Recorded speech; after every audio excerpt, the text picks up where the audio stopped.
Actually சுராஜோட interview நாங்களாம் audience. விக்ரி அதுக்கப்புறம் okay இனி என்ன செய்யும். அதுக்கு கொஞ்ச நாளுக்கு அப்புறம் கை உடஞ்சி ஆக்சிடென்ட்ல கை போச்சு. அப்போ இனி என்ன பண்ணுவோம், ஆக்டிங் எல்லாம் போச்சு, இனி வாழ்க்கையில் இனி என்ன ஆயிடும். அப்போ சாரோட இன்டர்வியூ எல்லாம் பார்த்தேன். அதுல அது டாக்டர் அது நடக்க முடியாதுன்னு சொல்றது அது அவரோட பேஷன்னால அவர் எங்கேயோ ஆக்டர் லெவலில் எங்கேயோ போயிட்டார். அப்போ அது எனக்கு ஒரு பெரிய இன்ஸ்பிரேஷன் தான். அதுக்கப்புறம் லொக்கேஷனில் அது வேற ஆள் தான். ஆக்டிங்கில் நம்மளை நெட்டி பார்க்க நிற்கும்போது லொக்கேஷனில் வந்து எல்லா விஷயம் ஒரு சிங்கிள் டே சாரி நைட்டு தான் ஷூட்டு. நைட்டு ஒரு 6:30 ஆகும்போது சார் வரும். 7 o'clock கேரவான் இறங்கி കഴിഞ്ഞാൽ പിന്നെ திரும்பி இல்லை, திரும்பி லாஸ்ட்டு எல்லாரும் முடிச்சதுக்கப்புறம் சார் போகும். அப்போ அப்படி இறங்கி வரும். சாதாரணமாக சினிமையில் ஒரு ஹீரோ வரும்போது எல்லாரும் கூடுதல் கிட்ட வராருல, அவர் கொஞ்சம் ரெஸ்பெக்டாக பின்னாடியா கொஞ்சம் தள்ளி நிற்பார். பட் நான் எங்கேயும் பார்த்தது இல்லை. சார் வரும்போது தேனீச்சு கூடலையே அந்த மாதிரி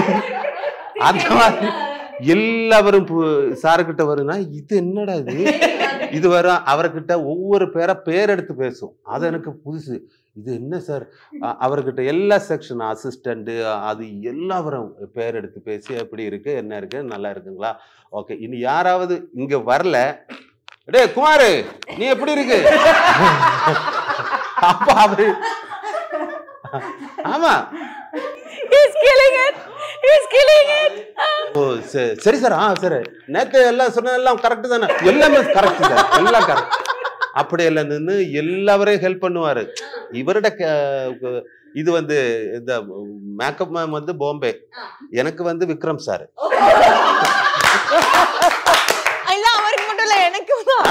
எனக்கு மட்டும் அல்ல ஒவ்வொரு பேருக்கும் சார் ஃப்ரீயே நிக்கவே இல்லை.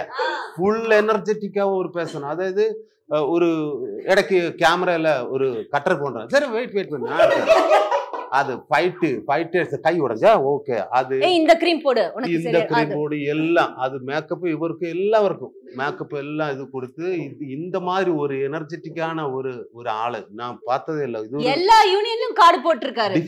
டிஃபரெண்டான ஆளு. அது ஒரு god's gift sir. What an actor, what an amazing person. Love you sir. உங்க கூட ஒர்க் பண்ணது எனக்கே தெரியாது, அது ரொம்ப சந்தோஷம். ஐயோ ஆனா சுராஜ் சார் நீ இவ்வளவு பிரிஞ்சுக்கிட்டு இருக்கு, நாங்களாம் வாயடிச்சு போயிருக்கோம்ப்பா. ஐயோ ஹவ் ஃபன்னி இஸ். அவர் மிலிட்டரி இவர் மிலிட்டரி நம்ம மிலிட்டரி. இன்டர்வியூக்கான பர்பஸ் முடிஞ்சுச்சு. இல்ல நான் திரும்ப வருவேன் உங்ககிட்ட. பர்பஸ் முடியல. சார் வந்து எனக்கு பிக் ஃபேன். எல்லா மூவி நான் பார்ப்பேன். நீங்க பாத்துருப்பீங்க எல்லா மூவி. அப்போ இந்த ஆளை நேரிட்டு பார்க்கணும். அப்போ நம்ம பக்கம் வீட்டுல பையன் மாதிரி எல்லாம் சொல்லும், இந்த படத்துல போரு அவரு பக்கத்து வீட்டு பையன்மார்கிட்ட போய் என்ன சார் சொல்லும். இல்ல ஃப்ரெண்டு தான், நெய்பர்ஸ். அப்போ அவரு டேய் விக்ரம் சாரோட படம் இருக்குடா. விக்ரம் சார்